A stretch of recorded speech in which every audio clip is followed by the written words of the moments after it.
नारायण नारायण नारायण नारायण। सज्जनों, कहानी के माध्यम से सिद्धांत बड़ी आसानी से आत्मसात हो जाता है।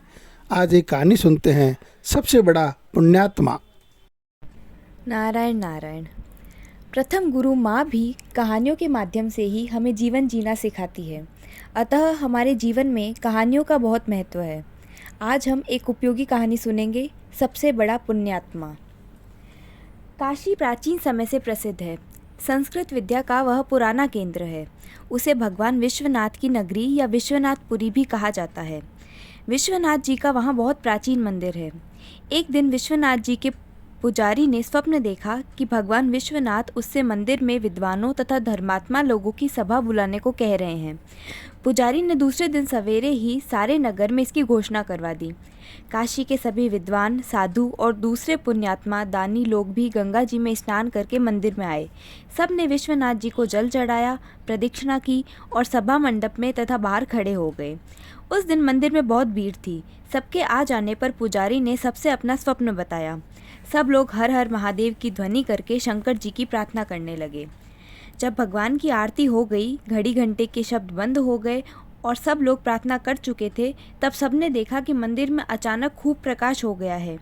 भगवान विश्वनाथ की मूर्ति के पास एक सोने का पत्र पड़ा था, जिस पर बड़े बड़े रत्न जड़े हुए थे। उन रत्नों की चमक से ही मंदिर में प्रकाश हो रहा था।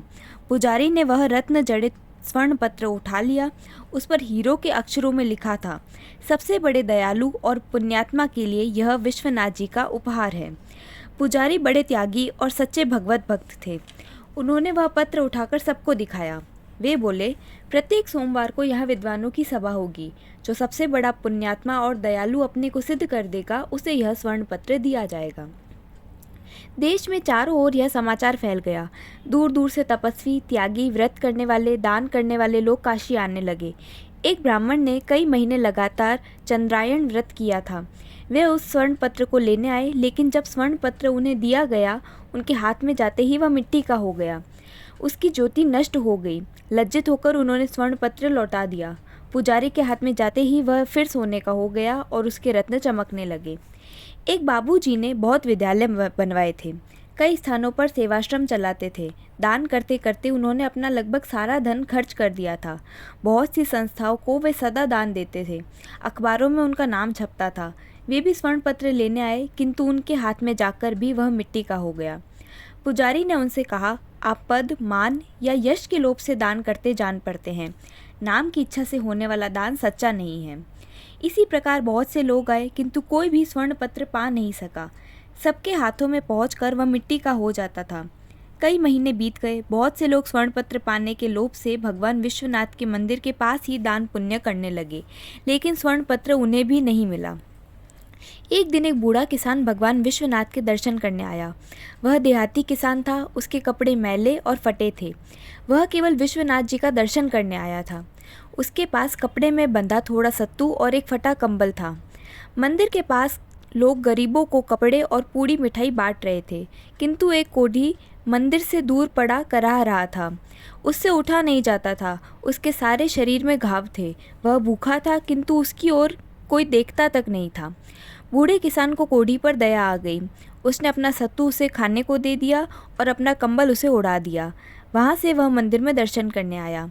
मंदिर के पुजारी ने अब नियम बना लिया था कि सोमवार को जितने यात्री दर्शन करने आते थे, सबके हाथ में एक बार वह स्वर्ण पत्र रखते थे। बूढ़ा किसान जब विश्वनाथ जी का दर्शन करके मंदिर से निकला, पुजारी ने स्वर्ण पत्र उसके हाथ में रख दिया। उसके हाथ में जाते ही स्वर्ण पत्र में जड़े रत्न दुगने प्रकाश से चमकने लगे। सब लोग बूढ़े की प्रशंसा करने लगे। पुजारी ने कहा, यह स्वर्ण पत्र तुम्हें विश्वनाथ जी ने दिया है।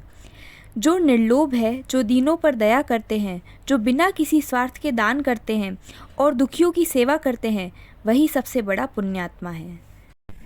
अतः सज्जनों, जो निर्लोभ है, जो दीनों पर दया करता है, जो बिना किसी स्वार्थ के दान करता है और जो दुखियों की सेवा करता है, वही सबसे बड़ा पुण्यात्मा है।